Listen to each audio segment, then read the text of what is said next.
The dominion theory is this, that only free citizens have rights and only those who have rights have authority, and the only authority we can have as free citizens is authority over what we create. The proviso being the only thing humans are able to create is value, and the only value we can create is attached to something that belonged to God. In other words, we either add to the things of God, or we follow a different master. The rights of the free citizen are the rights of dominion. The rights of dominion are given by an act of creation. Free citizens earn their freedom through an act of creation. The free citizen produces things with value, and this produces their freedom. This incidentally is what is meant by building the church. The church being the kingdom we erect on top of the things that God created. The church is man's portion of reality. The rest is God's. The free citizen does not believe freedom is a right. This is the most controversial aspect of the theory. Freedom is not free, and it can be lost, it can be given up. One must understand our situation as human beings. We are on a planet not designed for us. We are in a reality and on a planet that is not friendly to us. This is not Eden. This reality compels us to work for a living. If we will not work, we will not eat, we starve and we die. Subsistence is not really living. There is another hard fact of reality we must face. No one owes us a living. We are compelled by nature to work if we wish to live. Nature, however, does not require us to work for the life of someone else. The life of another does not put a burden on us. This does not mean we are selfish. The parasite is selfish, and it is the freeloader who has a sense of entitlement. This is the most repugnant aspect of the theory of dominion, but it does not contain any path to its deconstruction. The life of another does not impose any burden on us.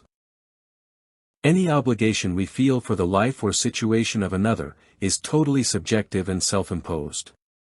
The theory of dominion postulates there are free citizens and subjects. Subjects are parasites and live as domesticated beasts of the state. Subjects have no natural rights because they are not free citizens and have given up the right to what they create. The power of creation has been taken from them, given up in fact, to gain the protection of the state. This is a scam and protection racket of the state. Like all protection rackets, it threatens the citizen with harm if it does not agree to be protected by the state. But it is the state that represents the greatest threat a free citizen faces. Democracy is an inverse relation technology, created to turn free citizens into subjects by a mark of the pen, the mark of the beast. The state is a broker in that as a broker it does not use its own money to purchase what it purchases for its clients. Unlike a conventional broker, the state holds the power of attorney over its clients. This is why they are subjects. They have no rights pursuant to the state. By law, our rights are privileges given to a subject by the state. What is given by law can be removed by law. This is because the state does exercise power of attorney over its subjects and cannot claim anything that the state does not decide to provide them with. Democracy is the greatest evil to have befallen man. By the mark of a pen the state is given all rights and powers over the free citizen, making him or her a virtual domesticated animal, a subject of the state's largesse. The slave has struggled with his master seeking more freedoms, even the freedom to speak and to associate, rights not often granted to slaves. To keep peace on the plantation, the slave-owning state has loosened its rules pertaining to its subjects, but the power is always there to rescind any right given. The free citizen is free because the free citizen abides by the right of dominion. Freedom cannot be given, it must be taken. Freedom is not a gift nor a benefit to be handed down from on high. Freedom is inherent in the right of dominion. There is no freedom and no rights if what we create can be alienated. In this universe there are only two modes of creation and two created substances. These two things are viewed of in economics, assets and equity. Assets comprise the value we have been given. Assets comprise the substrate of reality. Some call this class of things physical reality, but this way of thinking leads to confusion. No human being has ever created a single molecule of physical reality. Matter cannot be created or destroyed because humans cannot add or subtract from what exists. We have only one mode of creation, and that is as assistance. We can add value to assets to produce equity. That is all we are able to do. No one truly wants assets in their raw form. These belong to God, and most of it has little or no value to humankind. We have dominion over the earth, meaning we have responsibility over the natural world and we are accountable for what happens to the things under our care. We do not really have authority over assets in any real sense because we cannot destroy physical reality nor add to what exists.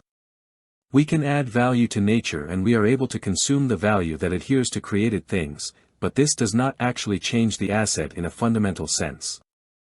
Our actions do change assets relative to our kind. That is, we can modify assets to better suit our needs or deconstruct them so they are less useful. We can poison the water and dirty the air, or we can deliver potable water to our homes and cool and heat the air.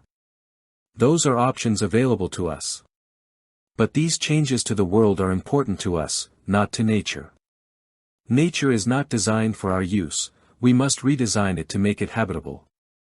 Other than being artists using nature as our canvas, we live as parasites on the earth. Therefore, the two classes of actions we have is additive and subtractive. Our actions are creative and add value to assets, or they are destructive and remove value from assets. But no one adds value and then leaves the value unattended, in the sense they fail to exercise dominion over it. We do not build gardens without a sense of ownership over it. Dominion is the right to what we create, but we have to right to what others create. This has created a problem for mankind because he has always viewed the earth as an unclaimed land, open to the most aggressive claimant. Reality is not unowned. We do not get to do what we wish with it. When we see a continent, it is not there as a thing for us to do with as we please. We understand there are physical laws, these are physical limitations on what we can do in and to nature. This ought to be enough to prove we do not own the physical world and that something higher than us has possession of it. However, we seem to assume the law came out of nowhere, and if we cannot circumvent it or overcome it, we can harness it to our own needs. But the question always was, under what authority do we claim the land we are on? Under what office do we claim a license to the geography of our nation? But there is no answer to the question but the power that comes from the barrel of a gun. Power is what gives us our rights. The right of dominion was turned into the right of might, or the law of the jungle. In nature, might makes right and the end justifies the means. Legal rights come out of the barrel of a gun. The only other, uncontestable right, is the right of dominion. It is on the right of dominion that personal property rights exist. Personal property is property that is required for life and is generally the product of one's work, once removed. That is, we work and create some of what we possess but often purchase what we have using the income we get through the work we do. The problem of ownership comes to the fore when considering private and public ownership.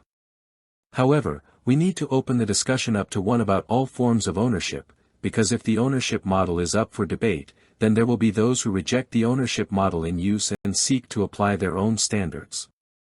This is especially true if we are of the opinion the earth is an unowned asset. If no one owns the planet, how do we arbitrate conflicting claims? Is it first come first served?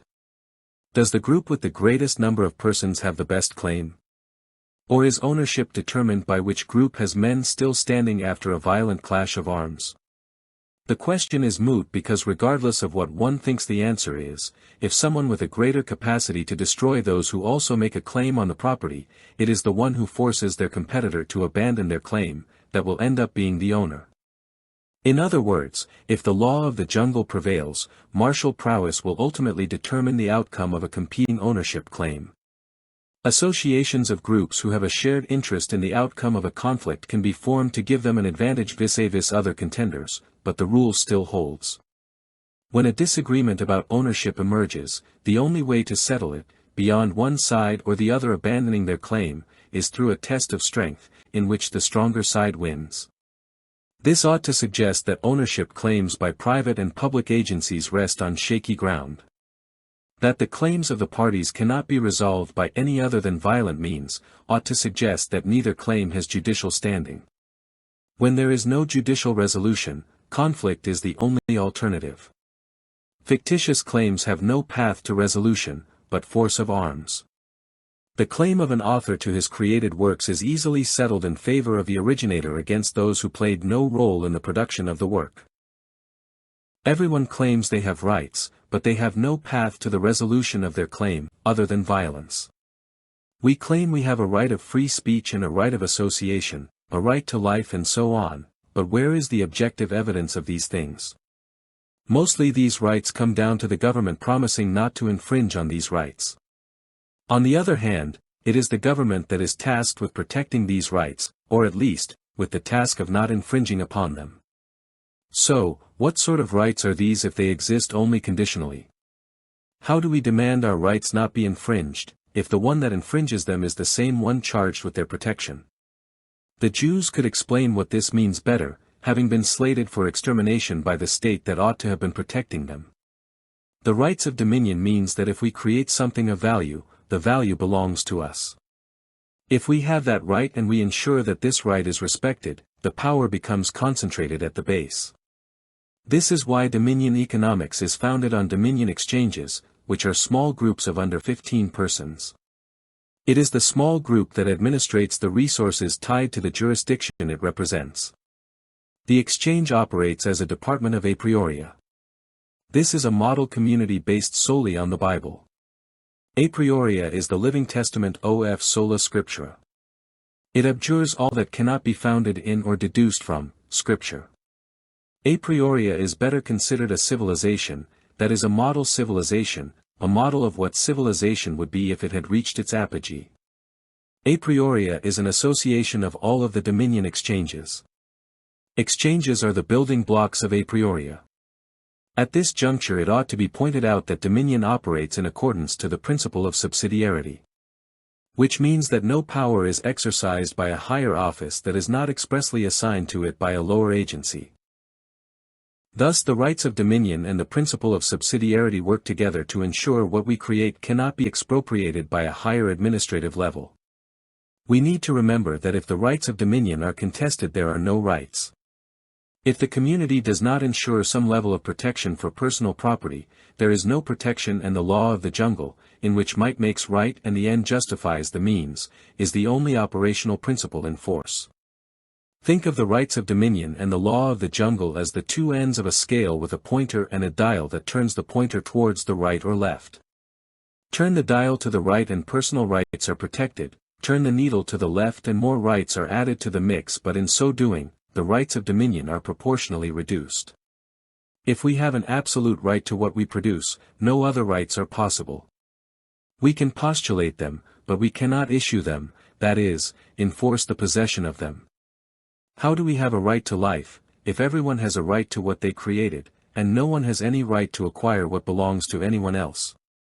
There is no path to the establishment of an authority higher than the producer of the nation's wealth. There is no way to administrate rights without access to the wealth produced by individuals.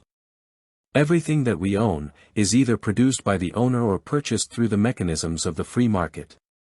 This means that the person who takes what he did not create is guilty of an offense equal to the value of the expropriation.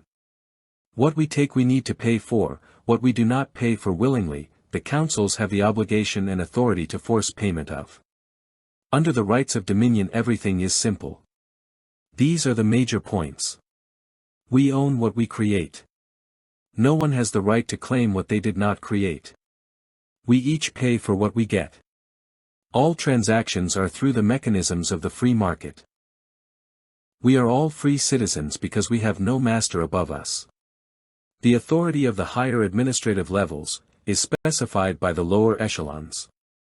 No office has any authority not given to it by the lower. All power ultimate rests with the base. The principle of subsidiarity is applicable here. Free markets operate according to the labor theory of value. If someone takes what they have no claim to, the appropriate council imposes a lien on them to extract the full penalty by whatever means necessary. The key principle free citizens subscribe to is that no one has a right to impose costs onto another. Defrauding or otherwise removing value from what someone else rightfully possesses is the only infraction a priori recognizes.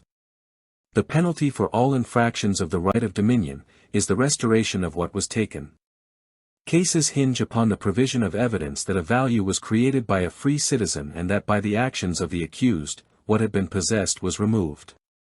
Therefore, punishment consists of the restoration of what was lost to the one who suffered the loss by the person who was responsible for the loss. In a prioria there is no unemployment, because everyone needs things doing and everyone has the ability to do something. Dominion credits those who work the full value of the work done. Thus there is no unemployment. Because work creates value and money represents the value created, the worker creates the backing for the issuing of his wage. In short, if you create an hour's worth of value, your labor created 1 hour's worth of equity. Equity, issued as preferred shares, can be issued in the form of a currency. In this case, prefers, a contraction of preferred shares, designated by the symbol. The backing of an issue of prefers by the work that created them, means there is no inflation. All money issued is always fully backed by the value it represents. Because there is no expropriation of the value created by others, the higher administrative levels do not have the means to supersede the authority of the free citizen. Thus there are no power disparities or steep administrative gradients. All power remains at the base. The upper administrative levels have the authority specifically assigned to them but cannot attach any additional authority to their office. Thus, free citizens are not subjects of the state but masters of their fate. A prioria do not suffer the fate of democracies which often have governments over them, which do not represent their interests.